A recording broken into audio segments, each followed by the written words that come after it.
براءۃ من اللہ ورسولہ الی الذین عاہدتم من المشرکین فسیحوا فی الارض اربعۃ اشہر واعلموا انکم غیر معجز اللہ وان اللہ مخزی الکافرین صدق اللہ العظیم۔ رب اشرح لی صدری ویسر لی امری واحلل عقدۃ من لسانی یفقہوا قولی۔ اللہم ربنا الہمنا رشدنا واعذنا من شرور انفسنا۔ اللہم ارنا الحق حقا وارزقنا اتباعہ وارنا الباطل باطلا وارزقنا اجتنابہ۔ اللہم طہر قلوبنا من النفاق واعمالنا من الرياء، آمین یا رب العالمین۔ اب ہم اللہ کے نام سے سورہ توبہ کا آغاز کر رہے ہیں۔ یہ سورہ مبارکہ تجزیے کے اعتبار سے قرآن حکیم کی مشکل ترین صورت ہے۔ اس میں کئی خطبات ہیں جو مختلف مواقع پر نازل ہوئے ہیں، اور چونکہ قرآن مجید میں یہ چیز محفوظ نہیں ہے کہ کون سا خطبہ کس وقت نازل ہوا، اس کے حوالے سے بڑی تحقیق کی ضرورت ہوتی ہے، اور جن لوگوں نے اتنی تکلیف گوارا نہیں کی ہے وہ بہت سے مغالطوں میں خود بھی مبتلا ہوئے ہیں اور دوسروں کو بھی مبتلا کیا ہے۔ بہرحال پہلی بات تو یہ سمجھیے کہ یہ سورہ مبارکہ دو بڑے بڑے حصوں پر مشتمل ہے۔ پہلا حصہ پہلے 5 رکوعوں پر مشتمل ہے اور دوسرا حصہ 11 رکوعوں پر مشتمل ہے۔ فلسفہ دین اور فلسفہ رسالت کے اعتبار سے ان دونوں حصوں کے مابین فرق یہ ہے کہ نبی اکرم صلی اللہ علیہ وسلم کی جو بعثت ہوئی تھی، براہ راست بعثت جن میں سے آپ خود تھے، یہ بعثت خصوصی ہے، بعثت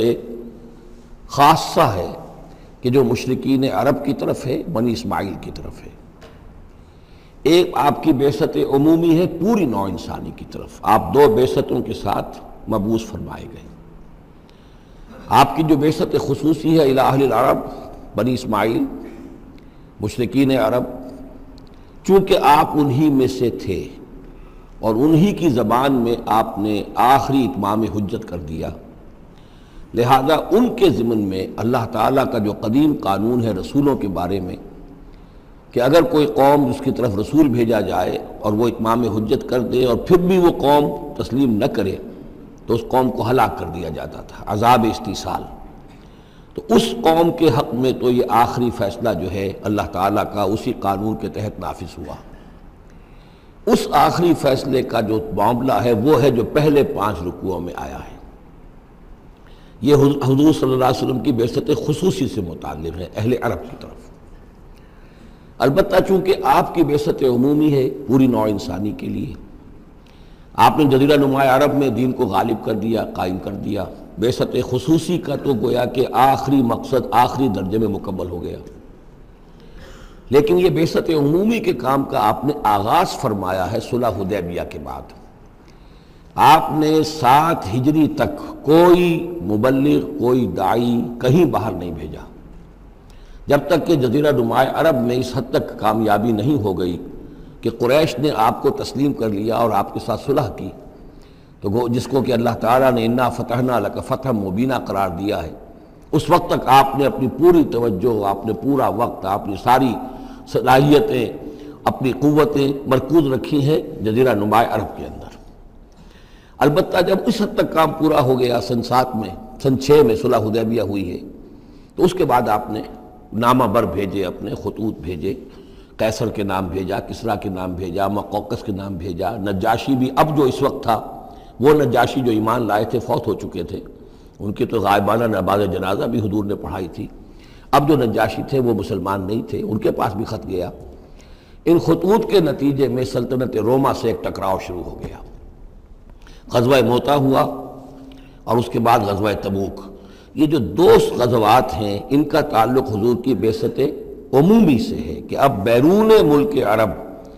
آپ کی دعوت کا اور آپ کی اقامت دین کی جد و جہد کا دائرہ وسیع ہو رہا ہے۔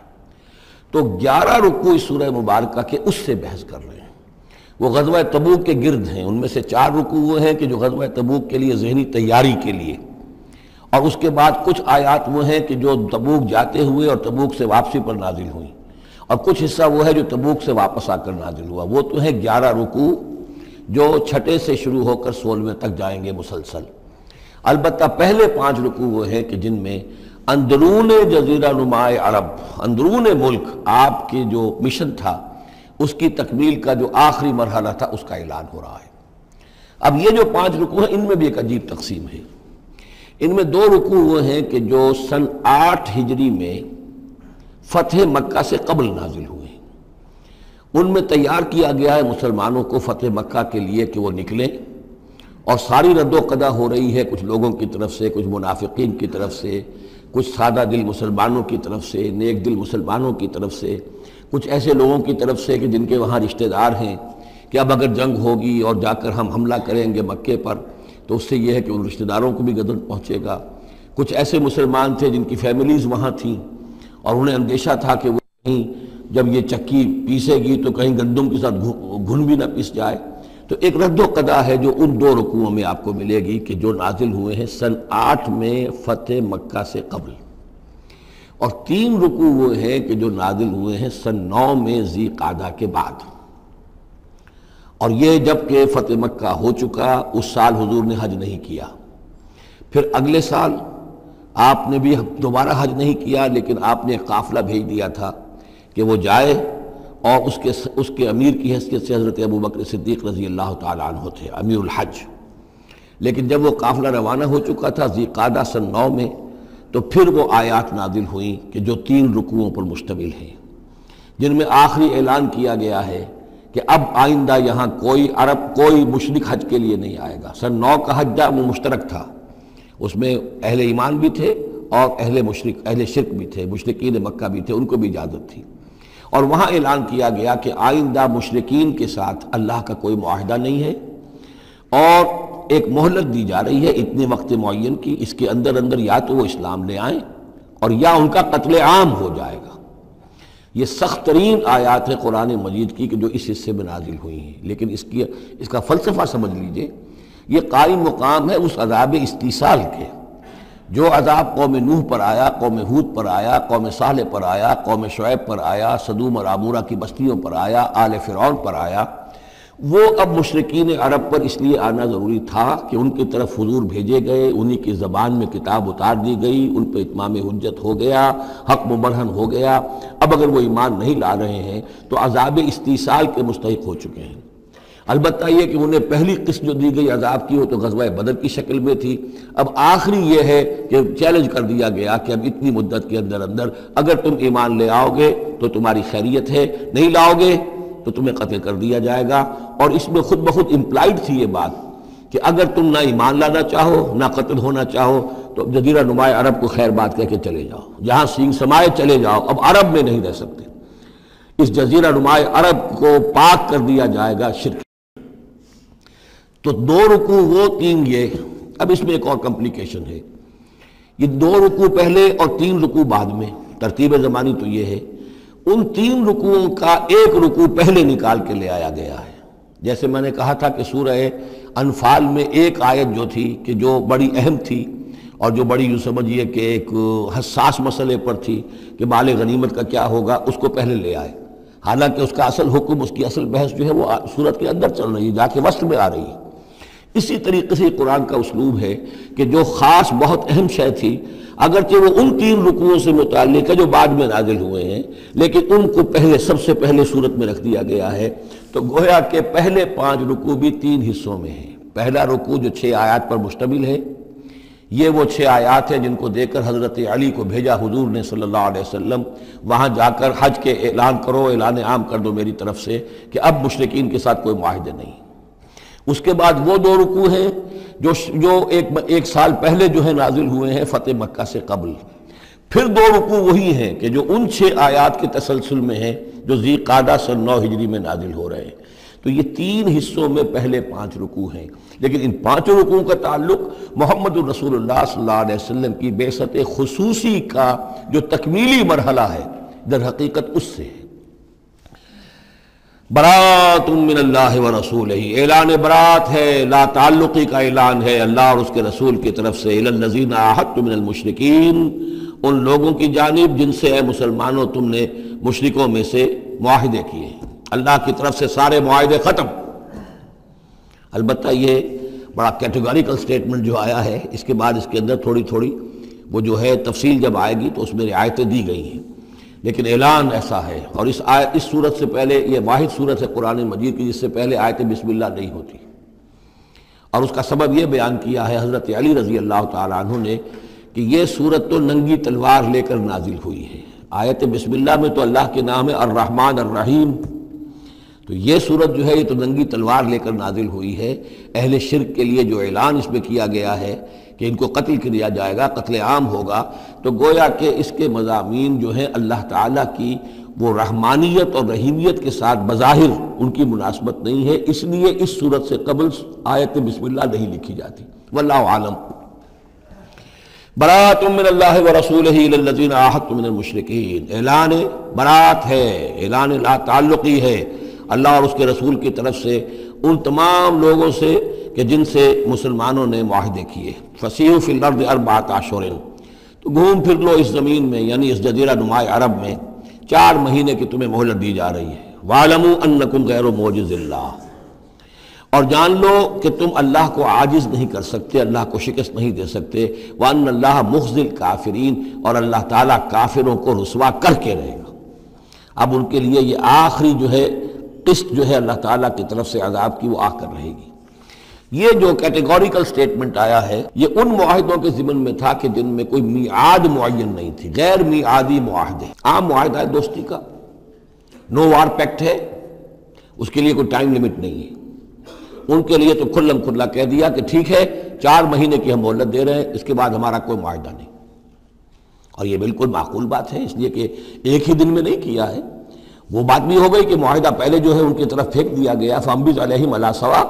اعلان کیا جا رہا ہے، اور پھر ایک دن میں اقدام بھی نہیں ہو رہا، 4 مہینے دیے جا رہے ہیں۔ تو یہ ہے معاملہ ان کا جو معاہدے غیر میعادی تھے جن میں کوئی مدت معین نہیں تھی۔ وَأَذَانٌ مِّنَ اللَّهِ وَرَسُولِهِ إِلَى النَّاسِ يَوْمَ الْحَجِّ الْأَكْبَرِ، اور اعلان عام ہے اللہ اور اس کے رسول کی طرف سے لوگوں کی جانب حج اکبر کے دن، یوم الحج الاکبر، بڑے حج کے دن۔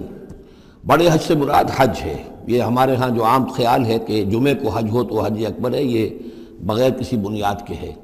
اصل میں عمرہ جو ہے وہ حج اصغر ہے، اور جو حج ہے وہ حج اکبر ہے۔ عمرہ بھی ایک چھوٹا حج ہے، تو وہاں اکبر اور اصغر اس اعتبار سے ہوتے ہیں۔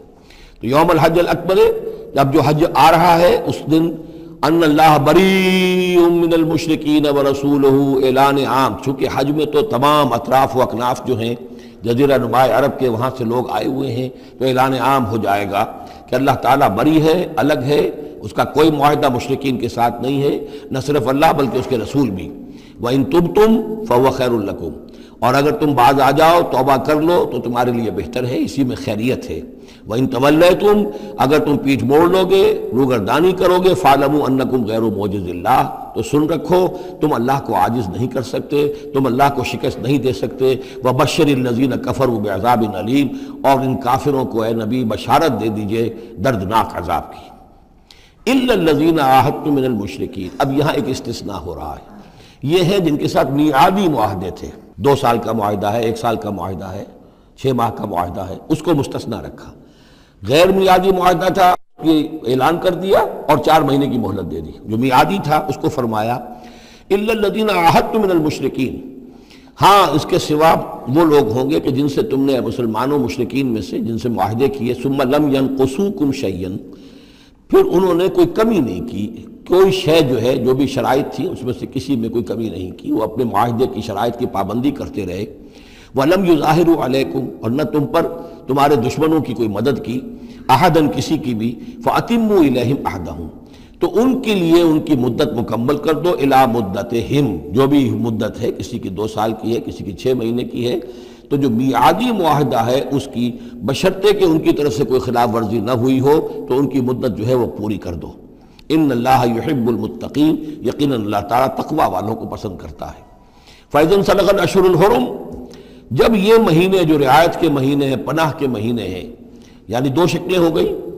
جیسے عورت کی جو عدت ہوتی ہے، فرض کیجئے کہ طلاق دی گئی تو ایک عدت تو یہ ہے کہ 3 ماہ جو ہے یا 3 حیض آ گئے، لیکن اگر وہ اگر حاملہ ہے تو وضع حمل تک وہ عدت رہے گی۔ اسی طریقے سے جن لوگوں کا کوئی میعاد مقرر نہیں تھی ان کے لیے 4 مہینے مقرر کر کے اور ان کے معاہدوں کا اعلان کر دیا۔ جن کی میعاد مقرر تھی کہا کہ جیسے ہی میعاد ختم ہوگی پھر معاہدہ نہیں ہوگا، اب یہ رینیو نہیں ہوگا، لیکن یہ کہ اس مدت کی تکمیل کر دی جائے گی۔ فَإِذَا انْسَلَخَ الْأَشْهُرُ الْحُرُمُ، اور جب یہ محترم مہینے سمجھ لیجئے، اس لیے کہ اب یہ ان کے لیے جو امان کے مہینے ہیں جو تمہیں دے دیے گئے ہیں، جب یہ ختم ہو جائیں گے فَاقْتُلُوا الْمُشْرِكِينَ حَيْثُ وَجَدتُّمُوهُمْ، تو قتل کرو ان مشرکوں کو جہاں پاؤ۔ یہ سخت ترین الفاظ ہیں۔ وَخُذُوهُمْ، پکڑو ان کو، وَاحْصُرُوهُمْ، گھیراؤ کرو ان کا، وَاقْعُدُوا لَهُمْ كُلَّ مَرْصَدٍ، اور ہر جگہ گھات لگا کر بیٹھو ان کو پکڑنے کے لیے۔ یہ آخری ہے جو گویا کہ ان کی رسوائی، اب ظاہر بات ہے یہ آیات پڑھ کر سنائی گئی، مشرکین موجود تھے، اس سے بڑی رسوائی اور کیا ہوگی؟ کس انداز میں اب انہیں چیلنج کیا جا رہا ہے، یہ رسوائی، واللہ مخزی الکافرین، اللہ ان کافروں کو رسوا کر کے رہے گا۔ حضرت علی کو بھیجا گیا اس لیے کہ قافلہ روانہ ہو چکا تھا، پھر یہ آیتیں اتری ہیں 6، تو ان آیتوں کو دے کر حضور نے بھیجا کہ علی جاؤ اور میرے نمائندے کی حیثیت سے حج کے اجتماع میں تم اعلان کرو، اس لیے کہ عرب کا رواج یہ تھا کہ کسی بڑی شخصیت کی طرف سے اتنا بڑا اعلان وہ کوئی اس کا قریبی عزیز کر سکتا تھا۔ تو وہ قافلہ حج جو ہے کہیں پڑاؤ پر تھا، درمیان میں حضرت علی پہنچے، امیر تھے حضرت ابوبکر رضی اللہ تعالی عنہ۔ تو جب حضرت علی وہاں پہنچے ہیں تو پہلا سوال کیا حضرت ابوبکر نے، امیر او مامور، آپ امیر بنا کر بھیجے گئے یا مامور؟ اگر تو مجھے معذور کر کے آپ کو امیر بنا کر بھیجا ہے حضور نے تو آپ یہاں بیٹھیے، میں ادھر بیٹھوں گا، لیکن اٹ مسٹ بی نون ہو از ہو، اور اگر آپ مامور ہیں میں ہی امیر ہوں تب بھی ٹھیک ہے، لیکن معلوم ہونا چاہیے۔ یہ نظم کا معاملہ ہے دین کے اندر، جماعتی زندگی، اور مسلمانوں کا حال یہ ہو گیا کہ سب سے زیادہ غیر منظم قوم دنیا میں مسلمانوں کی۔ یہاں یہ کہ آتے ہی پہلی بات یہ ہو رہی ہے امیرون اور مامورون، بات طے ہو جانی چاہیے، آپ امیر ہو کر آئے ہیں تو میں چارج دیتا ہوں آپ کو، اور مامور ہے تو مجھے معلوم ہونا چاہیے۔ ان کا مامورون، میں مامور ہی بنا کے بھیجا گیا ہوں، امیر الحج آپ ہی ہیں، البتہ ان آیات کا اعلان میں کروں گا حضور کی طرف سے حج کے اجتماع میں، اس میں یہ اعلان ہو رہا ہے۔ فَإِذَا انْسَلَخَ الْأَشْهُرُ الْحُرُمُ فَاقْتُلُوا الْمُشْرِكِينَ حَيْثُ وَجَدتُّمُوهُمْ وَخُذُوهُمْ وَاحْصُرُوهُمْ وَاقْعُدُوا لَهُمْ كُلَّ مَرْصَدٍ فَإِنْ تَابُوا وَأَقَامُوا الصَّلَاةَ وَآتَوُا الزَّكَاةَ، پھر اگر وہ توبہ کریں، نماز قائم کریں، زکوٰۃ ادا کریں، فَخَلُّوا سَبِيلَهُمْ، تو ان کا راستہ چھوڑ دو، کھول دو، مسلمان ہو گئے۔ اللہ غفور الرحیم، یقیناً اللہ غفور الرحیم ہے۔ وَإِنْ أَحَدٌ مِّنَ الْمُشْرِكِينَ اسْتَجَارَكَ، اور اگر مشرکین میں سے کوئی شخص آپ سے پناہ طلب کرے، حتیٰ یسمع کلام اللہ، اتنا بڑا ہمیں الٹیمیٹم دے دیا گیا ہے، بہت سے لوگ ہوں گے ابھی تک انہوں نے توجہ کی ہی نہیں، سوچا ہی نہیں محمد کیا کہہ رہے ہیں، کیا دعوت ہے۔ اب یہ کہ تمام جزیرہ نما عرب کے لوگوں کو اتنا بڑا الٹیمیٹم آ گیا ہے تو وہ سنجیدگی سے سوچنے پہ مجبور ہوئے کہ یہ کیا بات ہے، کیا دعوت ہے جس کے لیے ہمیں یہ الٹیمیٹم دے دیا گیا۔ تو اگر ان میں سے کوئی آپ سے امن مانگے، امان مانگے، پناہ طلب کرے تاکہ وہ آپ کے پاس آ کر اللہ کا کلام سنے، حتیٰ یسمع کلام اللہ، یہ آیت میں نے کوٹ کی تھی تعارف قرآن میں کہ قرآن اللہ کا کلام ہے، وہ اس حوالے سے حتیٰ یسمع کلام اللہ، یہاں تک کہ وہ آپ کے پاس آئیں، اللہ کا کلام سنیں، ثم ابلغہ مامنا، پھر انہیں ان کی امن کی جگہ پر پہنچا دیں۔ یہ نہ ہو کہ وہیں کہ اب کرو فیصلہ، اسلام قبول کرتے ہو کہ نہیں کرتے ہو ورنہ تمہاری گردن اڑاتے ہیں، نہیں، وہ امان لے کر آیا تھا، کلام اللہ سننا چاہتا تھا، اب فیصلہ وہ جو بھی کرے لیکن اس کو جا کر اپنے گھر اس کے امن کی جگہ تک پہنچا دو۔ ثم ابلغہ مامنا ذالک بانہم قوم لا یعلمون، اور یہ اس لیے کہ یہ لوگ ہیں کہ جو علم نہیں رکھتے، انہیں پتہ ہی نہیں ہے، یہ ابھی تک غافل ہی رہے، انہوں نے سنجیدگی سے سوچا ہی نہیں ہے کہ یہ دعوت کیا ہے۔ یہ 6 آیات جو ہیں ان کا سلسلہ اب جڑے گا چوتھے رکوع کے ساتھ جا کر۔ اب جو دوسرا رکوع اور تیسرا رکوع آ رہے ہیں یہ ہے کہ جو سن 8 ہجری میں فتح مکہ سے قبل نازل ہوئے، اور اس میں مسلمانوں کو آمادہ کیا جا رہا ہے قریش کے خلاف جنگ کرنے کے لیے۔ اگرچہ جنگ بالفعل نہیں ہوئی لیکن کیا معلوم تھا، ممکن ہے خون ریزی ہو جائے، ممکن ہے مکے کی گلیاں جو ہیں وہ خون کی ندیاں جو ہیں اس میں بہنے لگے، سارے اندیشے تھے۔ وہ تو جو ہو گیا وہ تو بعد میں معلوم ہوا کہ کیا ہوا ہے، لیکن بہرحال اس میں جو ریلیکٹنس تھی، کچھ لوگوں میں بربنائے منافقت، کچھ لوگوں میں بربنائے شرافت اور ایک سادہ لوحی، کچھ لوگوں میں اس وجہ سے کہ ان کے اعزاء اور اقربا وہاں تھے اور انہیں اندیشہ یہ تھا کہ کہیں وہ گیہوں کے ساتھ وہ گھل بھی نہ پس جائے۔ کیف یکون للمشرکین عہد عند اللہ وعند رسولہ، اصل میں یوں ذہن میں رکھیے کہ جو صلح حدیبیہ ہوئی تھی اس کو خود قریش کے حلیف قبیلے نے توڑ دیا، اور اب حضور صلی اللہ علیہ وسلم سے سیرت میں آپ نے پڑھا ہی ہوگا کہ ابو سفیان جو سردار ہیں مکے کے، وہ آئے ہیں چل کر یہ درخواست لے کر کہ حضور اس صلح کی تجدید کر دیجئے۔ حضور نے تجدید نہیں کی، سفارشیں بھی کروائیں انہوں نے جو بھی کروا سکتے تھے، حضرت علی سے کوشش کی، اپنی بیٹی حضرت ام حبیبہ رضی اللہ تعالی عنہا وہ حضور کی زوجہ محترمہ تھی، وہاں گئے، انہوں نے بھی مطلب یہ کہ کوئی حوصلہ نہ دیا، بلکہ وہاں تو واقعی اور ہو گیا کہ وہ گئے اپنی بیٹی کے ہاں، حضور کا بستر بچھا ہوا تھا، بیٹھنے لگے تو ام حبیبہ رضی اللہ تعالی عنہا نے فرمایا کہ ابا جان ذرا ٹھہریے، وہ چھٹک کر کھڑے رہ گئے تو بستر طے کر دیا، اب بیٹھ جائیے۔ اب یہ سردار قریش انہوں نے کہا کہ یہ بستر میرے لائق نہیں تھا یا میں اس بستر کے لائق نہیں تھا۔ حضرت ام حبیبہ فرماتی ابا جان آپ اس بستر کے لائق نہیں ہیں، یہ نبی کا بستر ہے اور آپ ناپاک ہیں، آپ مشرک ہیں، تو اب کیا کہیں، ان سے سفارش کرو میری۔ معلوم ہوا کہ وہ ساری گئے تو تھے اس لیے کہ بیٹی سے سفارش کروا دیں گے تو شاید زبان میں نہ کھل سکی ہو،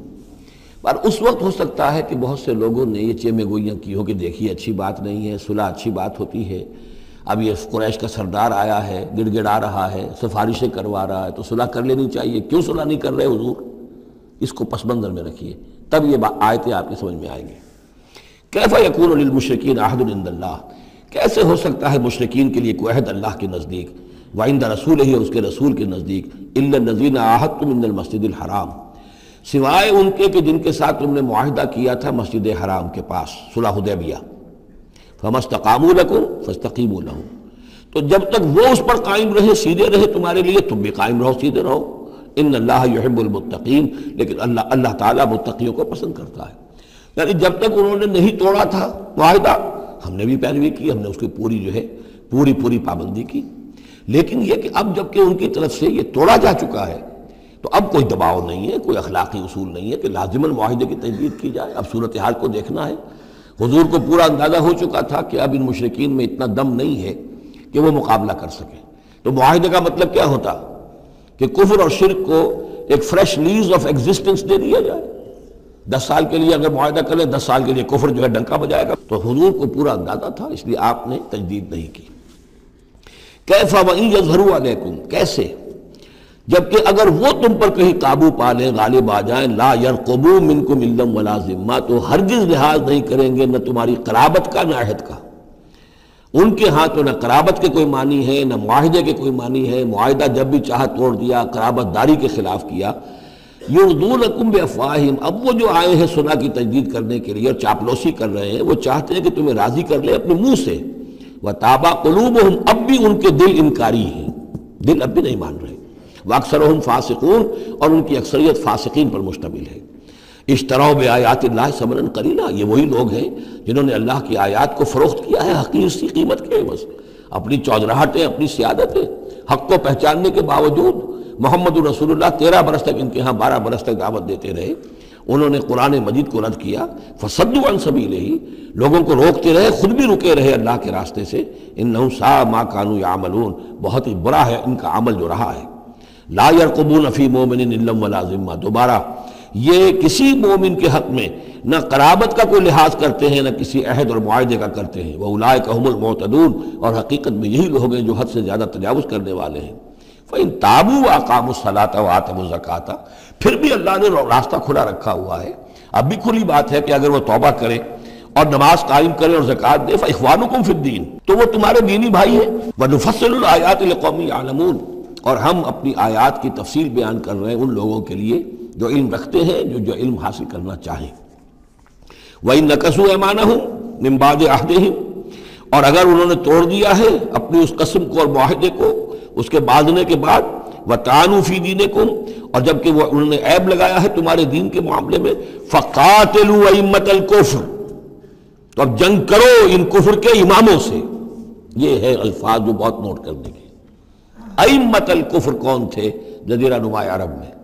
کافر تو سب تھے، مشرک سب تھے،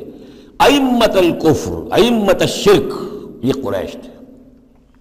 متولی کعبے کے، بتوں کے مجاور، یہ سارا مرکز جو ہے شرک کا جو بنایا، اللہ کے گھر کو توحید کا مرکز تھا اسے شرک کا اڈا بنا دیا، یہ ہے امام۔ جب تک ان کو شکست نہ دی جائے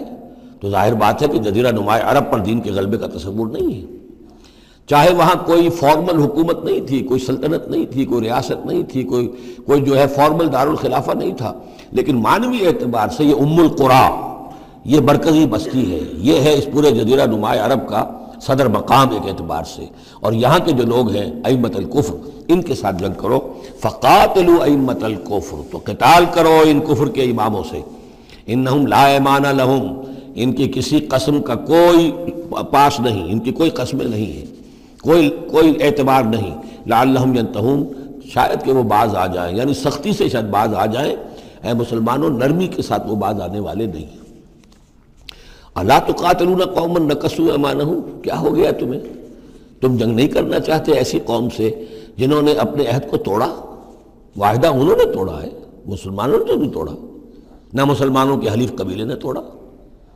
انہوں نے وعدہ جو کیا تھا اس کو توڑا ہے، تو کیا ہو گیا تمہیں؟ شرافت کی وجہ سے یا بزدلی کی وجہ سے یا منافقت کی وجہ سے یا اور کسی سبب سے تم ان سے جنگ نہیں کرنا چاہتے؟ الا تقاتلون، کیا تم قتال نہیں کرنا چاہتے قوماً اس قوم سے نکثوا ایمانہم جنہوں نے اپنی قسمیں توڑی، وہموا باخراج الرسول، یہی تو ہے کہ جنہوں نے رسول کو مکے سے نکلنے پر مجبور کیا، وہم بدؤکم اول مرہ، اور انہوں نے ہی آغاز کیا تھا۔ ظاہر بات ہے کہ کتنا مسلمانوں کو ستایا تھا مکے میں، مسلمانوں میں سے بعضوں کو شہید کیا تھا مکے میں، کتنوں کو تکلیفیں دی تھی، ٹارچر کیا تھا، پرسیکیوٹ کیا تھا، انہوں نے کیا پہلی مرتبہ۔ اتخشونہم، اب دیکھیے یہ ہے وہ سرچنگ کوسچن، اے مسلمانوں کیا ان سے ڈر رہے ہو؟ یہ کوئی بزدلی ہے جو تم پر طاری ہو گئی ہے؟ قریش کے خلاف اقدام سے گھبرا رہے ہو؟ اتخشونہم فاللہ احق ان تخشوہ ان کنتم مؤمنین، تو اگر تم مومن ہو تو اللہ زیادہ حقدار ہے کہ تم اس سے ڈرو۔ اب یہ اس کا حکم ہے، تمہیں اقدام آخری کرنا ہے۔ قاتلوہم، کرو جنگ ان سے، یعذبہم اللہ بایدیکم، اللہ تعالیٰ عذاب دے گا انہیں تمہارے ہاتھوں، ویخزہم، اور ان کو رسوا کرے گا، وینصرکم علیہم، اور تمہاری مدد کرے گا ان کے خلاف، وَيَشْفِ صُدُورَ قَوْمٍ مُؤْمِنِينَ، اور اہل ایمان کے سینوں کو کی جلن کو دور کر دے گا، ٹھنڈک عطا فرمائے گا۔ یعنی اب بھی مکے میں ایسے لوگ تھے کہ جن پر ٹارچر ہو رہا تھا، وہ جو ضعیف تھے، جو نہیں کر سکتے تھے، سفر نہیں کر سکتے تھے، یا خواتین تھیں، تو ان کے اوپر جو بھی ظلم ہو رہے تھے، تو جب ان لوگوں کی اب درگت بنے گی تو ان کے بھی دلوں کو کچھ ٹھنڈک ملے گی، اور ان کو بھی کچھ نہ کچھ ان کے احساسات جو ہیں اس کے اندر کچھ سکون ہوگا۔ وَيُذْهِبْ غَيْظَ قُلُوبِهِمْ، ان کے دلوں میں جو غصہ بھرا ہوا، غم بھرا ہوا، اللہ تعالیٰ اسے نکالے گا۔ وَيَتُوبُ اللَّهُ عَلَىٰ مَن يَشَاءُ، اور اللہ تعالیٰ توبہ نصیب کر دے گا جس کو چاہے گا توبہ کی توفیق دے دے گا۔ وَاللَّهُ عَلِيمٌ حَكِيمٌ، اور اللہ تعالیٰ علیم اور حکیم ہے۔ اب تیسری مرتبہ وہ آیت آ گئی ہے قرآن میں، ام حسبتم ان تترکوا، ام حسبتم ان تدخلوا الجنة ولما يأتكم مثل الذين خلوا من قبلكم مستهم البأساء والضراء وزلزلوا حتى يقول الرسول والذين معه متى نصر الله الا ان نصر الله قریب۔ اسی طرح پھر یہ آیت ہے 214 سورہ بقرہ کی، 142 سورہ آل عمران کی، ام حسبتم ان تدخلوا الجنة، اب یہ تیسری مرتبہ ہے، ام حسبتم ان تترکوا، یہ آیت نمبر 16 ہے، 1 اور 6 کو بھی جمع کریں گے تو 7 بنے گا۔ ام حسبتم ان تترکوا، تم چھوڑ دیے جاؤ گے، ولما یعلم اللہ الذین جاہدوا منکم، ابھی تو اللہ نے دیکھا ہی نہیں کون ہے تم میں سے حقیقتاً جہاد کرنے والے۔ دوسری قوموں کے خلاف جہاد کرنا اور تھا، اب اپنی قوم کے خلاف جہاد کرنے کے لیے جانا، ظاہر بات ہے کہ اس کے اندر ایک اور اضافی امتحان ہے جو اللہ تمہارا لے لینا چاہتا ہے۔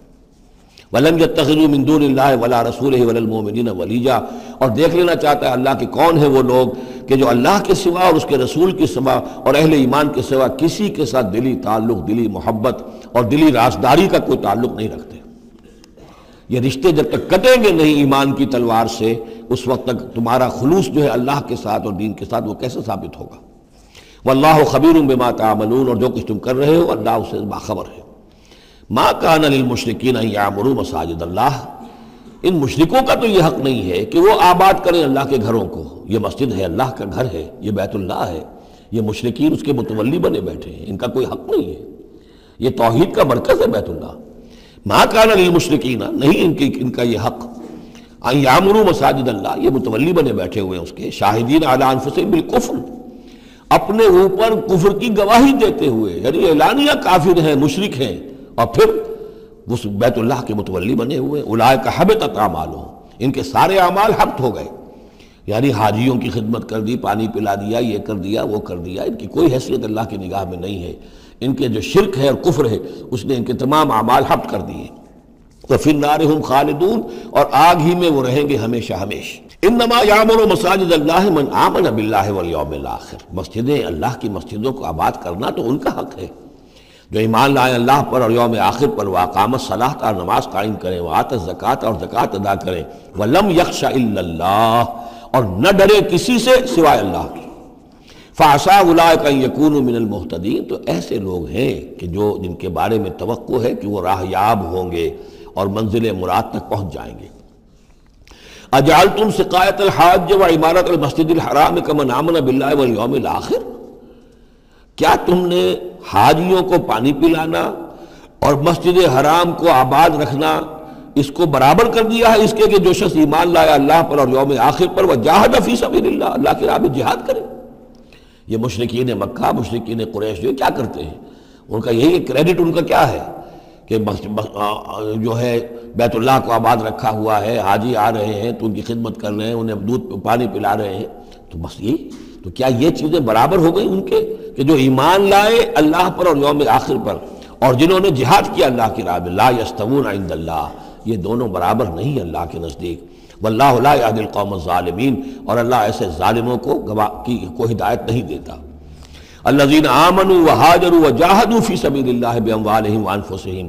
وہ لوگ جو ایمان لائے، جنہوں نے ہجرت کی، پھر جہاد کیا اللہ کی راہ میں اپنے مالوں سے اور اپنی جانوں سے. اعظم درجۃ عند اللہ، ان کا بہت بلند و بالا اور بہت عظیم رتبہ ہے اللہ کے نزدیک. واولئک هم الفائزون، اور حقیقت میں وہی ہیں کامیاب ہونے والے. یبشرہم ربہم برحمت منہ ورضوان، انہیں بشارت دیتا ہے ان کا رب اپنی رحمت، خاص اپنے خزانہ فضل سے رحمت کی، ورضوان، اور رضامندی کی، وجنات لہم فیہا نعیم مقیم، اور ان باغات کی کہ جن کے اندر بہت ہمیشہ رہنے والی نعمتیں ہوں گی. خالدین فیہا ابدا، جن میں وہ رہیں گے ہمیشہ ہمیش. ان اللہ عندہ اجر عظیم، یقیناً اللہ تعالیٰ ہی کے پاس بہت بڑا اجر ہے. یا ایھا الذین آمنوا لا تتخذوا آباءکم واخوانکم، اب چونکہ کچھ مسلمانوں کو جیسا کہ میں نے عرض کیا یہ ہوگا کہ آخر وہ ہمارے باپ ہیں، وہاں پہ بھائی ہیں، اب یہ جنگ ہوگی، چلیے ابھی تک امید تھی کہ وہ لوگ شاید ایمان لے آئیں تو ہمارے ساتھ ہو جائیں، ابھی تک وہ ایمان نہیں لائے ہیں، اب اگر ادھر سے چڑھائی ہوگی ہمیں جانا پڑے گا، اپنے ہاتھوں جو ہے وہ اپنے رشتہ داروں کو، اپنے بھائی بندوں کو قتل کرنا پڑے گا. یہ چیز جو رکاوٹ بن رہی تھی، تو ذرا اب اس کے اوپر ایک ضرب لگ رہی ہے ان دو آیتوں میں، اور قرآن مجید کی اہم ترین آیتوں میں سے اگلی آیت ہے جو آئے گی اس کے بعد، آیت نمبر 24. یا ایھا الذین آمنوا لا تتخذوا آباءکم واخوانکم اولیاء، اے اہل ایمان اپنے باپوں اور بھائیوں کو اپنے ولی اور دوست اور حمایتی مت سمجھو، مت بناؤ.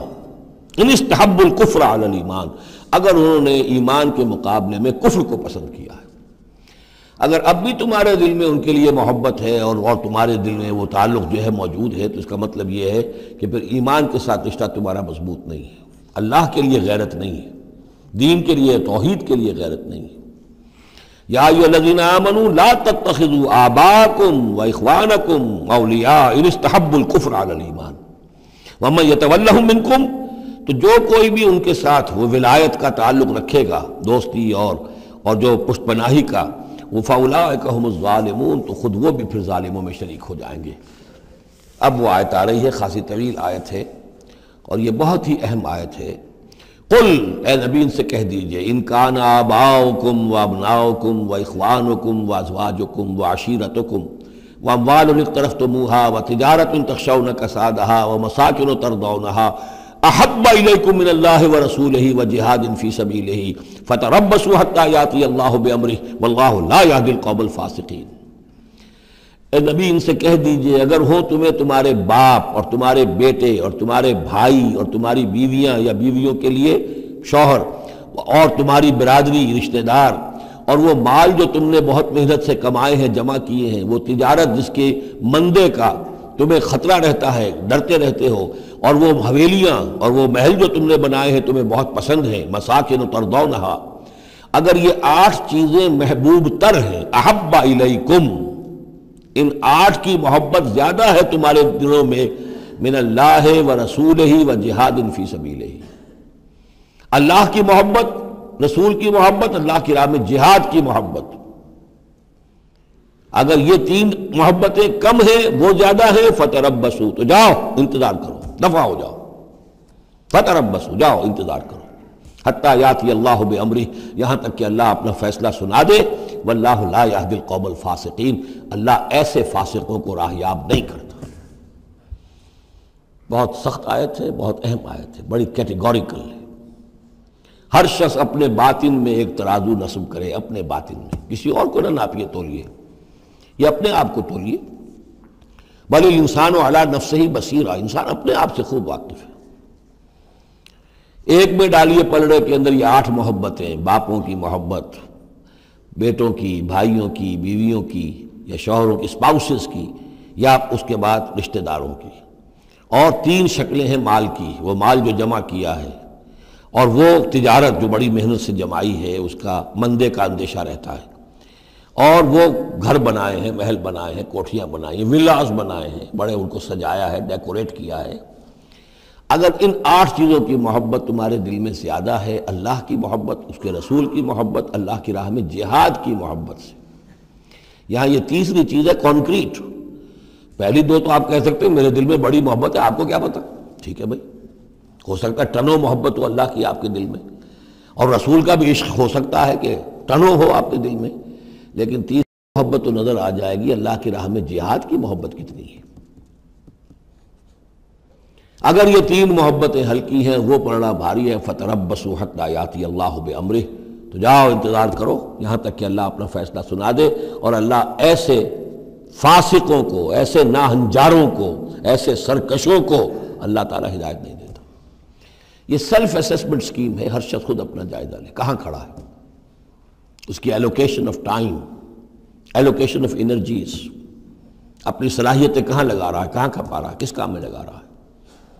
اسی کو پھر علامہ اقبال نے ایک شعر میں جمع کر دیا ہے، یہ مال و دولت دنیا، یہ رشتہ و پیوند، بتان وہم و گما، لا الہ الا اللہ۔ مال و دولت دنیا کی 3 شکلیں، دولت جیسے بھی ہو، ایسٹس ہوں، بینک بیلنس ہو، سٹاکس ہوں، جو بھی ہو، یہ مال و دولت دنیا۔ نمبر 2 جائیداد ہے، نمبر 3 بزنس ہے یا کیریئر ہے، پروفیشن ہے، اور رشتہ و پیوند جو سب سے قریبی ہو سکتے ہیں، باپ، بیٹا، بھائی اور اسپاؤس، اور جو بھی اور رشتہ دار ہیں۔ یہ مال و دولت دنیا، یہ رشتہ و پیوند، بتان وہم و گما، یہ صرف بت ہیں، ہمارے اپنے وہم کے، توہم کے، ان کی کوئی حقیقت نہیں ہے۔ بتان وہم و گما، لا الہ الا اللہ۔ اگر لا الہ الا اللہ کی شمشیر سے ان بتوں کو آپ توڑ نہیں دیں گے، اور جب تک ٹھیک ہے حق ہے ان کا، بیوی کا حق ہے، اولاد کا حق ہے، ان لنفسک علیک حقا، لیکن وہ تابع رہے، ان 3 چیزوں کے تابع رہے، تب تک ٹھیک ہے۔ اور اگر ان 3 چیزوں سے وہ اوپر چلا گیا، کوئی بھی ایک بھی، بس وہ توحید ختم ہے، اب وہ شرک ہے۔ لقد نصرکم اللہ فی مواطن کثیرۃ ویوم حنین، اور اے مسلمانوں تمہاری اللہ نے مدد کی بہت سے مواقع پر، اور خاص طور پر یوم حنین۔ اب ظاہر بات ہے کہ یہ حصہ وہ ہے جو نازل ہو رہا ہے، جو کہ ہم کون سے رکوع میں پہنچ گئے، 4تھے رکوع میں پہنچ گئے، تو 4تھا اور 5واں پھر وہ ہے جو ذی قعدہ سن 9 میں نازل ہو رہا ہے۔ تیسرا رکوع جہاں ختم ہوا، وہ 2 رکوع ختم ہو گئے کہ جو قریش پر حملے کے ضمن میں اور مکے کی طرف اقدام کے ضمن میں جو رد و قدع ہو رہی تھی، اور وہ فتح مکہ سے پہلے نازل ہوئے، سن 8 ہجری میں، رمضان سے قبل۔ اب یہ پھر وہی سلسلہ جڑ گیا جو 6 آیتیں ہم پہلے پڑھائے ہیں، ذی قعدہ سن 9 ہجری میں جو نازل ہوئی، اسی کے ساتھ۔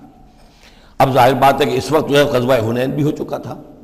لقد نصرکم اللہ فی مواطن کثیرۃ، اللہ نے تمہاری مدد کی ہے مسلمانوں بہت سے مواقع پر، ویوم حنین، حنین کے دن بھی کی، اذ اعجبتکم کثرتکم، جب کہ تمہیں اپنی کثرت پر ناز ہو گیا تھا۔ اب یہ بھی یہ نہ سمجھیے کہ سب مسلمانوں کو ہو گیا تھا۔ حضور جب فتح مکہ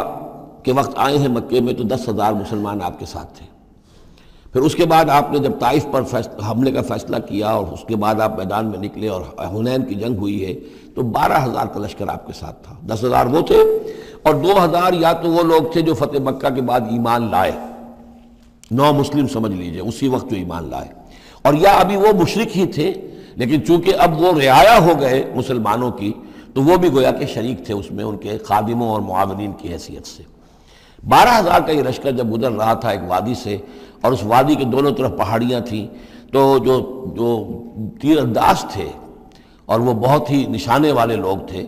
تو انہوں نے مورچے بنا رکھے تھے پہاڑیوں کے اوپر، ان کے اوپر سے تیروں کی بوچھاڑ آئی ہے،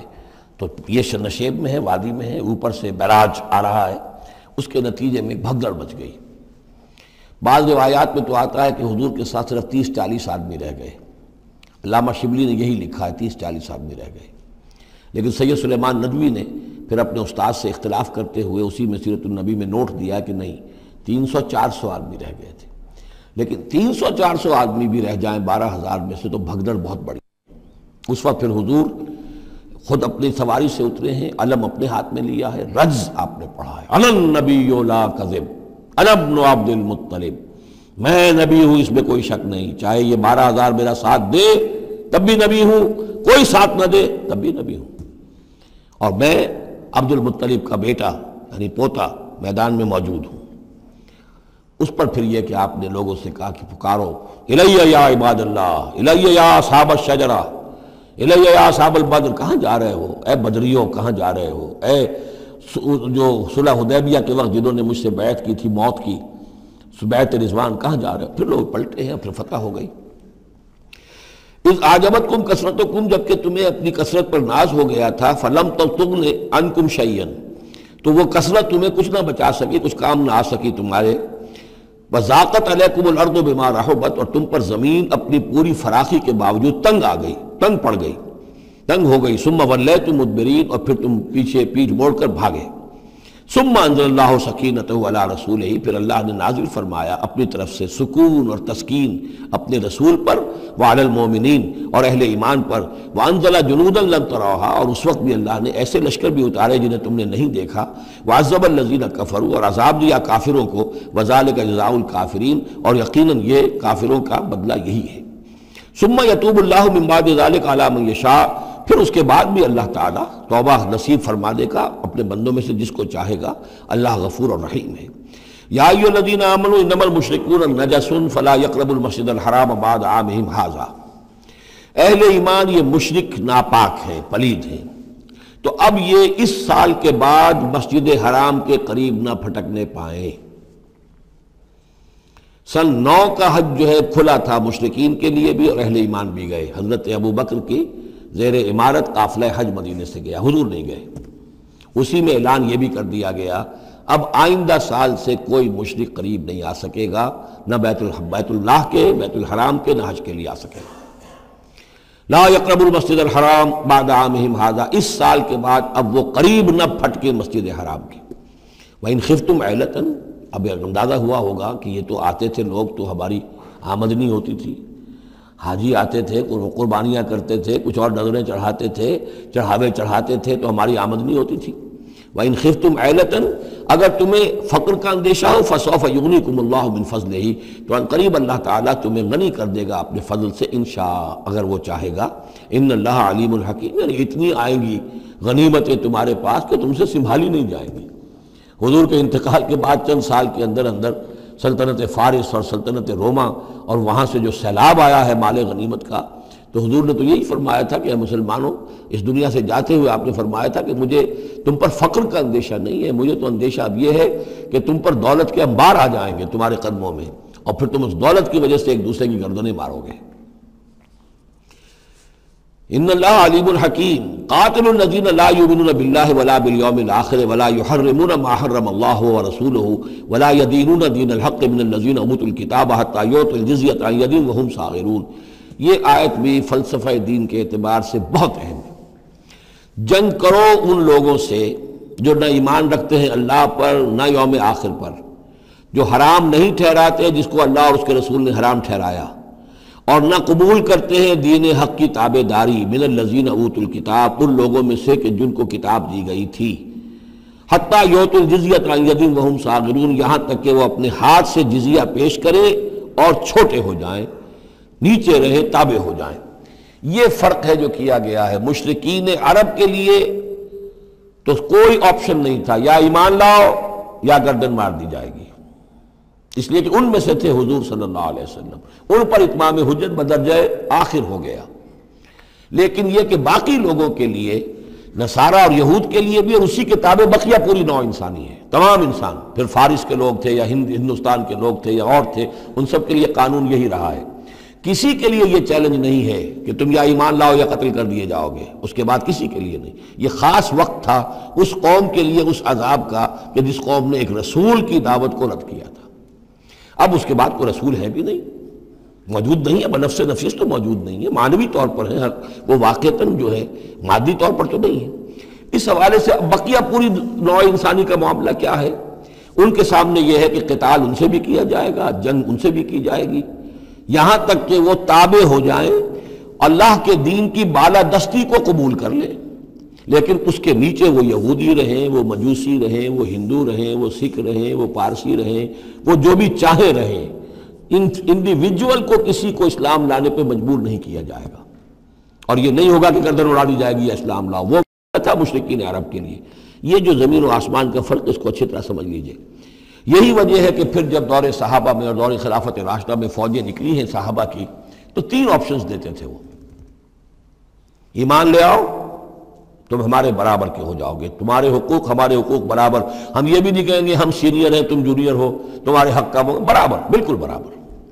اگر ایمان نہیں لاتے، تابع داری اختیار کرو، جزیہ دو، اور اسلامی ریاست کی بالادستی قبول کرو، پھر تم یہودی رہو، مجوسی رہو، عیسائی رہو، نصرانی رہو، جو چاہو رہو، ہندو رہو، بدھ مت کے رہو، جو چاہو رہو۔ اگر یہ بھی نہیں گوارا، گویا کہ تم باطل کے نظام کو قائم رکھنا چاہتے ہو، تو پھر تیسرا آلٹرنیٹو تلوار آئے گی، میرے اور ہمارے تمہارے درمیان فیصلہ کرے گی، آ جاؤ میدان جنگ میں۔ 3 آپشنز ان کے لیے، مشرکین عرب کے لیے بھی 3 آپشن بن گئے تھے 2 ہی، یا ایمان لاؤ یا قتل کر دیے جاؤ گے۔ تیسرا آپشن یہ تھا کہ جزیرہ نما عرب چھوڑ کر جہاں چاہو بھاگ جاؤ، یہاں نہیں رہ سکتے اب۔ لیکن یہ اس میں امپلائڈ تھا نہیں، کلیئر نہیں تھا، اسپیلٹ آؤٹ نہیں تھا۔ لیکن ان کے لیے یہ دوسرا آپشن تھا، قاتل الذین لا یؤمنون باللہ، قتال کرو ان سے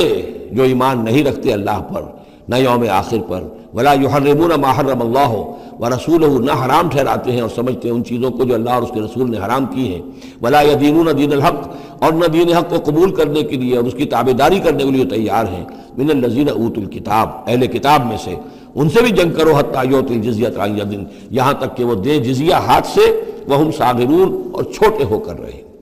اسلام کی بالادستی قبول کریں۔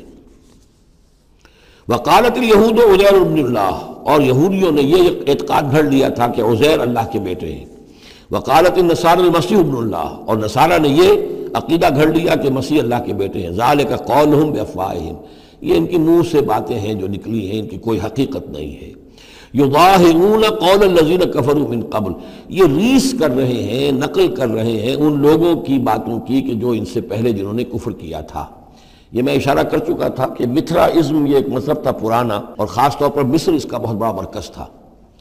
تو جب یہ سینٹ پال نے جب تبلیغ شروع کی ہے عیسائیت کی، اور وہ وہاں سے پھر بات جو ہے آگے بڑھی ہے، اور جینٹائلز کے اندر بھی تبلیغ اس نے شروع کی، تو اس نے پھر اپنے مذہب میں ایسے اعتقادات شامل کر لیے کہ یہ جو دوسرے مذہب کے لوگ ہیں وہ آسانی سے ہمارے اس مذہب میں عیسائیت میں آ جائیں۔ تو جو تثلیث مصر میں پہلے سے موجود تھی، اسی تثلیث کے نام بدل دیے۔ مصر میں تثلیث تھی God the father, Horus the son of God, and Isis the god mother. تو اللہ خدا اور ایک خدا کی ماں، وہ جو آئسس دیوی، یعنی اور خدا کا بیٹا۔ تو اللہ اور عیسیٰ اور مریم یہ پہلی تثلیث تھی ابتدائی کی جو بنی ہے. God the Father, Horus the Son of God, and Isis the God Mother. تو انہوں نے ان کی نقالی کی ہے، اس نقالی میں انہوں نے یہ تثلیث ایجاد کر لی ہے. قاتلہم اللہ انا یوفکون، اللہ تعالیٰ انہیں قتل کرے، ہلاک کرے. یہ کہاں سے بچلائے گئے ہیں؟ اتخذوا احبارهم ورهبانهم اربابا من دون اللہ. دوسری جو سب سے بڑی گمراہی ہوئی عیسائیوں میں وہ یہ ہے کہ انہوں نے اپنے احبار اور رہبان کو بھی رب بنا لیا اللہ کے سوا. اب یہ جو ہے اس پر اعتراض کیا تھا، اعتراض نہیں سوال کیا تھا حضرت عدی ابن حاتم نے، جو مشہور ہیں حاتم طائی، بہت بڑے جو سخی تھے. وہ تو خیر فوت ہو چکے تھے حضور کی بعثت سے قبل، اور وہ عیسائی تھے. ان کے بیٹے تھے یہ عدی ابن حاتم، یہ ایمان لے آئے. لیکن ایک روز انہوں نے حضور سے پھر یہ کہا کہ حضور یہ بات کچھ سمجھ میں نہیں آئی، قرآن کہتا ہے کہ ہم نے بحیثیت عیسائی اپنے احبار اور رہبان کو اپنا خدا بنا لیا، ارباب بنا لیا. تو ایسی بات تو نہیں ہے، تو اس کا مفہوم کیا ہے؟ تو آپ نے فرمایا کیا یہ صحیح نہیں ہے کہ جس شے کو وہ حلال کہہ دے تم حلال مان لیتے ہو، جس شے کو وہ حرام کہہ دے تم حرام مان لیتے ہو؟ کہ جی یہ تو ہے، تو یہی تو خدا بنا مان لینا ہے. یعنی قانون سازی کا حق اللہ کو حاصل ہے. یہاں پوپ صاحب کو پورا اختیار ہے، جو چاہے فیصلہ کر دے. تو 2000 سال تک تو حضرت مسیح کو سولی دینے کا الزام یہودیوں پر رہا. اب آ کر اچانک انہوں نے ایک ڈیکری، ایک فرمان کے ذریعے سے بری کر دیا. تاریخ کو بدل دیں، حرام کو حلال کر دیں، حلال کو حرام کر دیں. یہی ہمارے ہاں بھی ایک پوپ ہوتے ہیں، یہ جو ہمارے یہاں اسماعیلی ہیں، ان کا جو امام حاضر ہے وہ معصوم ہے، اور وہ جس چیز کو چاہے حلال کر دے، جس چیز کو چاہے حرام کر دے. انہوں نے بھی شریعت ساقط کی ہوئی ہے، اسماعیلیوں پر شریعت نہیں ہے. ایک اسماعیلی وہ ہے جو ہنزا وغیرہ میں رہتے ہیں، ان کے ہاں شریعت ہے. یہ پرانے اسماعیلی ہیں کہ جو باہر سے آ کر یہاں پر آباد ہوئے تھے. ایک یہ گجرات کے علاقے میں آ کر جب اسماعیلیوں نے اپنی تبلیغ کی ہے تو انہوں نے وہی کیا جو سینٹ پال نے کیا تھا، شریعت ساقط کر دی. اور جو ہندوؤں کا عقیدہ تھا اس کے اندر 9 اوتار تھے، 9 اوتار آ چکے ہیں دنیا میں اللہ کے. ان کا کہ حضرت علی 10ویں اوتار ہیں، 10م اوتار. وہ 10م اوتار ان کے عقیدے میں شامل ہو گیا. اور جو ان کا امام حاضر ہے اسے پورا اختیار حاصل ہے، شریعت کی جس چیز کو چاہے منسوخ کر دے، جو چیز چاہے حرام قرار دے دے، جو چیز چاہے حلال قرار دے دے. یہ ہے دین. تو اتخذوا احبارهم ورهبانهم، تو یہ تو گویا کہ خدا ہی بنا لیا، یہ اختیار تو خدا ہی ہے. اربابا من دون اللہ، انہوں نے اللہ کے سوا ان کو بھی رب بنا لیا ہے. والمسیح ابن مریم، اور مسیح ابن مریم کو تو پوچھتے ہیں. وما امروا الا ليعبدوا الہا واحدا، انہیں نہیں حکم دیا گیا تھا مگر اس بات کا کہ وہ پوجے صرف ایک الہ کو. لا الہ الا ہوا، نہیں ہے کوئی معبود اس کے سوا. سبحانہ عما یشرکون، وہ پاک ہے اس سے کہ جو شرک یہ کر رہے ہیں. یریدون ان یطفئوا نور اللہ بافواہہم، یہ چاہتے ہیں کہ اللہ کے نور کو بجھا دیں اپنے منہ کی پھونکوں سے. وَيَأْبَى اللَّهُ إِلَّا أَن يُتِمَّ نُورَهُ وَلَوْ كَرِهَ الْكَافِرُونَ، اور اللہ کو ہرگز منظور نہیں ہے مگر یہ کہ وہ اپنے نور کا اتمام فرما کر رہے، چاہے یہ کافروں کو کتنا ہی ناگوار ہو. هُوَ الَّذِي أَرْسَلَ رَسُولَهُ بِالْهُدَى وَدِينِ الْحَقِّ لِيُظْهِرَهُ عَلَى الدِّينِ كُلِّهِ، وہی تو ہے جس نے بھیجا ہے اپنے رسول کو صلی اللہ علیہ وسلم الہدا اور دین حق دے کر، تاکہ غالب کرے اسے کل کے کل دین پر، کل نظام زندگی پر. وَلَوْ كَرِهَ الْمُشْرِكُونَ، خواہ یہ مشرکوں کو کتنا ہی ناگوار ہو. کیونکہ یہاں آ کر حضور کے مشن کے آخری درجے میں تکمیل ہو رہی ہے، تو یہاں کلیئرلی اب اس کو انشیٹ کر دیا گیا. وہ جو میں نے عرض کیا تھا کہ ایک ہے رسالت کا بنیادی مقصد، تبشیر ہے، انذار ہے، تذکیر ہے، دعوت ہے، تبلیغ ہے. وما نرسل المرسلین الا مبشرین ومنذرین، وہ بنیادی مقصد بھی حضور کی بعثت کا ہے. لیکن حضور کا ایک امتیازی مقصد ہے، تکمیل رسالت کا جو مظہر ہے وہ ہے کہ دین کو غالب کرنا بالفعل. یہ جوڑا جو 2 آیتوں کا ہے یہ بالکل اسی ترتیب کے ساتھ یہ جوڑا سورہ صف میں بھی آیا ہے. دوسری آیت تو جو کہ تو ہے، ایک شوشے کا فرق نہیں. هو الذی ارسل رسولہ بالہدی ودین الحق لیظہرہ علی الدین کلہ ولو کرہ المشرکون. اس پر تو 24 صفحے کا میرا ایک مقالہ ہے جو لکھا ہوا ہے، جو میری کتاب ہے نبی اکرم صلی اللہ علیہ وسلم کا مقصد بعثت. صرف اس ایک آیت پر 24 صفحے کا مقالہ ہے.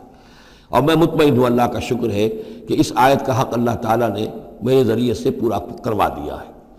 اس میں کسی اعتبار سے، اس لیے کہ لوگ اس میں سے اپنے لیے راستے نکالتے ہیں، چور دروازے. یہ تو جی اللہ غالب کرنے والا ہے، کوئی انسان غالب کرنے والے تھوڑا ہی ہیں.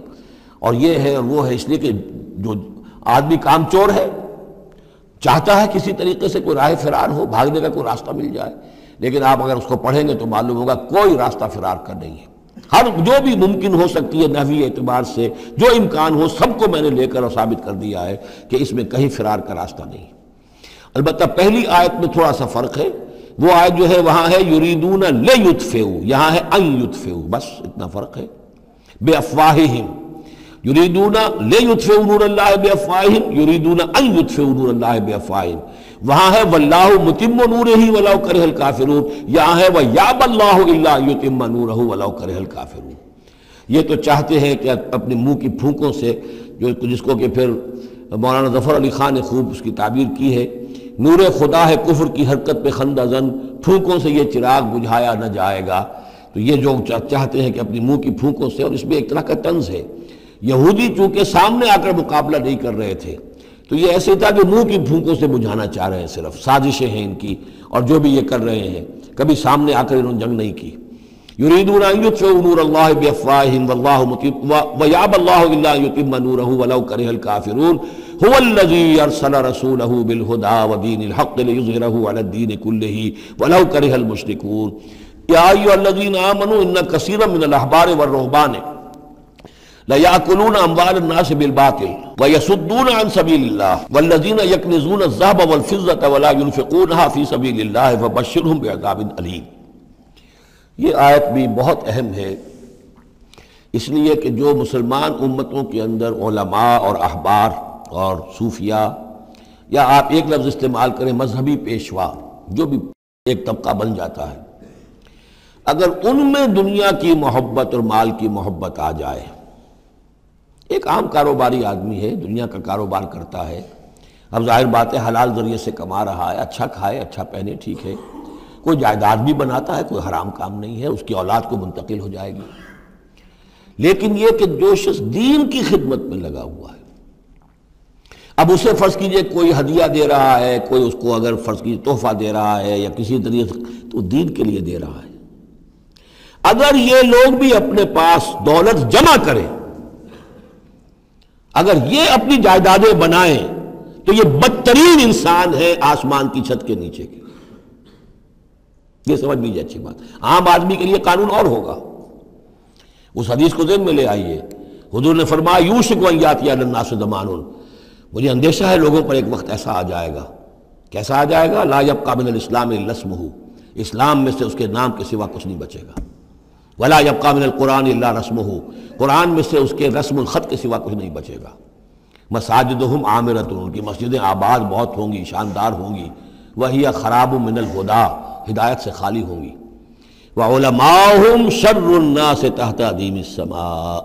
اور ان کے علماء آسمان کی چھت کے نیچے کے بدترین انسان ہوں گے۔ من عندہم تخرج الفتنۃ وفیہم تعود، انہی میں سے فتنہ برآمد ہوگا، انہی میں گھس جائے گا۔ تو یا ایھا الذین آمنوا، اہل ایمان، ان کثیرا من الاحبار والرہبان، یقیناً بہت سے علماء اور درویش، لَيَأْكُلُونَ أَمْوَالَ النَّاسِ بِالْبَاطِلِ، وہ لوگوں کے مال ہڑپ کرتے ہیں باطل طریقے سے، وَيَصُدُّونَ عَنْ سَبِيلِ اللَّهِ، اور وہ روکتے ہیں لوگوں کو اللہ کے راستے سے، والذین، اور کوئی نئی دعوت اٹھی ہے، کوئی اللہ کا بندہ جو ہے لوگوں کو دین کی طرف بلا رہا ہے،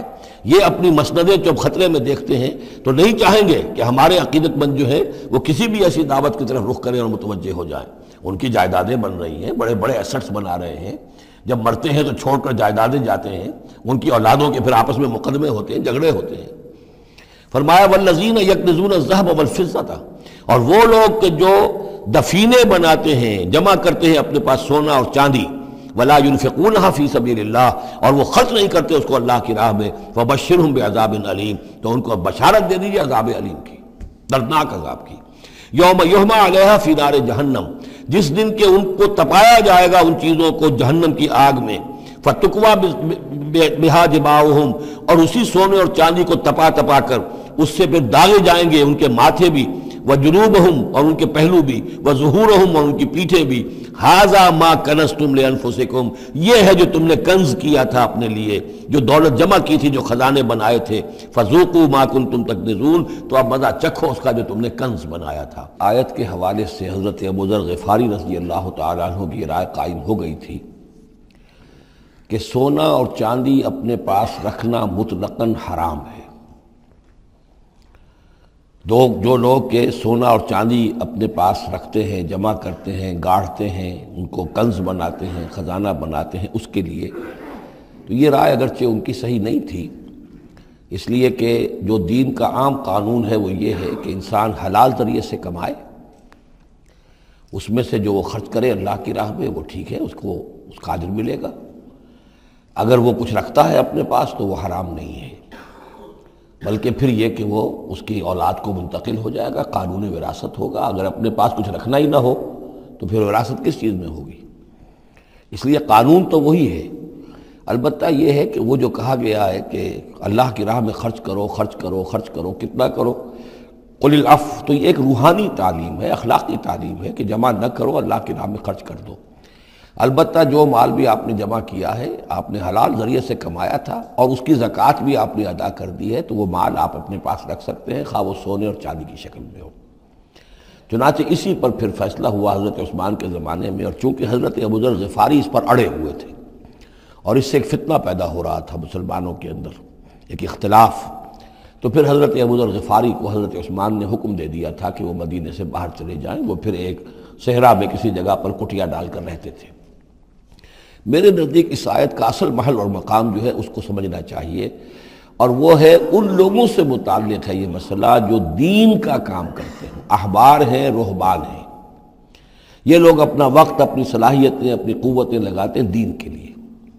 عام لوگوں کا معاملہ اور ہے، وہ کاروبار کر رہے ہیں، کوئی پروفیشن ہے، کوئی اپنا اور بزنس ہے، اس کے حوالے سے ان کے پاس آمدنی ہو رہی ہے۔ انہیں جو بھی آمدنی ہو رہی ہے وہ اللہ کے دین کی وجہ سے ہو رہی ہے۔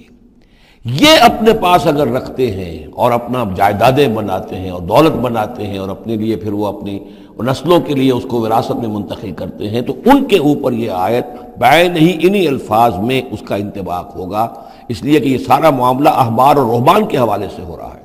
اس آیت کا سیاق اور سباق جو ہے کہ ظاہر بات ہے کہ ان کے لیے جو بھی کچھ ہے، یہ لٹمس ٹیسٹ یہ ہے، ہاں آپ اپنی ضرورت پوری کریں،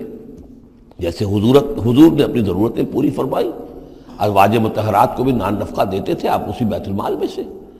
آپ اپنے عزیزوں کے ساتھ بھی کوئی حسن سلوک کرتے تھے تو وہیں سے کرتے تھے۔ کبھی بیت المال خالی ہے تو فاقہ بھی آ رہا ہے، لیکن ضرورتیں پوری کریں، جائیداد بنا کر نہ چھوڑ کر جائیں۔ یہ جو معاملہ ہے کہ اس کو جمع کیا جائے اور پھر وہ جائیداد بنے، میرے نزدیک آج بھی اگر آپ جاننا چاہیں علماء حق کون ہیں اور علماء سو کون ہیں، تو لٹمس ٹیسٹ یہ ہے، جو شخص اپنے دینی کیریئر کے نتیجے میں پھر جائیداد بنا کر اور دولت چھوڑ کر بڑا ہو، وہ علماء سو میں سے لا محالہ، اس میں کسی شک و شبے کی گنجائش نہیں۔ میں اسے لٹمس ٹیسٹ کے طریقے سے بیان کر رہا ہوں۔ یوم یحمى علیہا فی نار جہنم فتکوی بہا جباہہم وجنوبہم،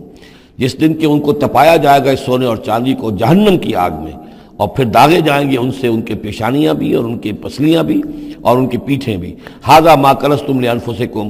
یہ ہے وہ جو تم نے اپنے لیے جمع کیا تھا، لانفسکم فذوقوا ما کنتم تکنزون، تو مزہ چکھو اپنے اس کنز کا۔ ان عدت الشہور عند اللہ 12 شہرا، اللہ کے ہاں مہینوں کی تعداد 12 ہے، فی کتاب اللہ، اللہ کی شریعت میں، اللہ کے قانون میں، تکوینی بھی اور تشریعی بھی۔ یوم خلق السماوات والارض، جس دن سے کہ اللہ تعالیٰ نے پیدا کیا آسمانوں اور زمین۔ منہا اربعۃ حرم، ان میں سے 4 مہینے ہیں محترم، جن کو کہ اشہر حرم کہتے ہیں، جن میں جنگ وغیرہ جو ہے وہ جائز نہیں تھی۔ ذالک الدین القیم، یہ ہے سیدھا دین، ہمیشہ کا ضابطہ اور قانون۔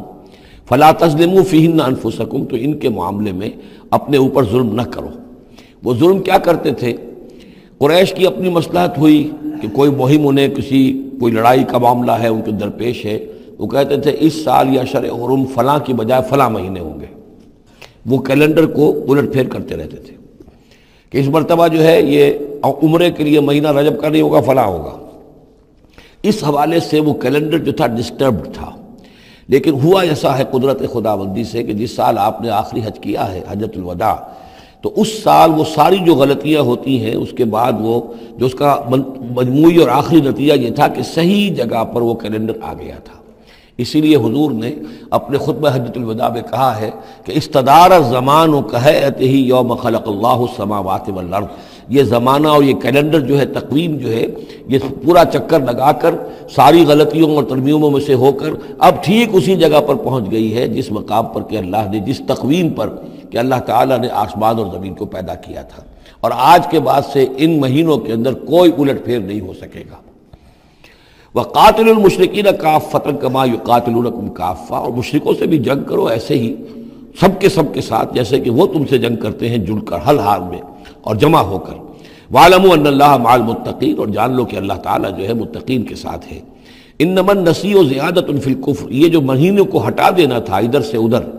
یہ پھیر دینا جو ہے اشر حرم کا، یہ بڑھائی ہوئی بات ہے کفر کی۔ يُضَلُّ بِهِ الَّذِينَ كَفَرُوا، اس کے ذریعے سے گمراہ ہوئے ہیں وہ لوگ جنہوں نے کفر کیا۔ يُحِلُّونَهُ عَامًا، حلال کر لیتے ہیں اس مہینے کو ایک سال، وَيُحَرِّمُونَهُ عَامًا، اور ایک سال اسے حرام قرار دے دیتے ہیں۔ لِيُوَاطِئُوا عِدَّةَ مَا حَرَّمَ اللَّهُ، تاکہ تعداد پوری کر لیں اس کی جو اللہ نے حرام ٹھہرائے ہیں۔ 4 مہینے حرام ہیں، آگے پیچھے پھیر کر، لیکن تعداد پوری کر دی۔ فَيُحِلُّوا مَا حَرَّمَ اللَّهُ، اس کا نتیجہ کیا نکلتا ہے کہ جو اللہ کی طرف سے محترم مہینہ تھا وہ ان کے حساب سے، ان کی غلطی سے پھر وہ حلال ہو جاتا ہے، پھر حلال کر لیتے ہیں وہ مہینہ جو اللہ نے حرام کیا ہے۔ زُيِّنَ لَهُمْ سُوءُ أَعْمَالِهِمْ، اسی طریقے سے ان کے جو برے اعمال ہیں ان کے لیے مزین کر دیے گئے، کھبا دیے گئے ان کی نگاہوں میں۔ وَاللَّهُ لَا يَهْدِي الْقَوْمَ الْكَافِرِينَ، اور اللہ کافروں کو ہدایت نہیں دیتا۔ یہاں وہ 5 رکوع ختم ہوئے ہیں کہ جن کا تعلق ہے نبی اکرم صلی اللہ علیہ وسلم کی بعثت خاصہ الی اہل العرب، اس کی تکمیل ہو گئی، اس کے مقاصد پورے ہو گئے، اس کے ضمن میں آخری احکام دے دیے گئے۔ اب جہاں سے جو شروع ہو رہا ہے 6 رکوع سے، یہ میں نے آپ کو بتایا تھا کہ یہ غزوہ تبوک کا مسئلہ ہے۔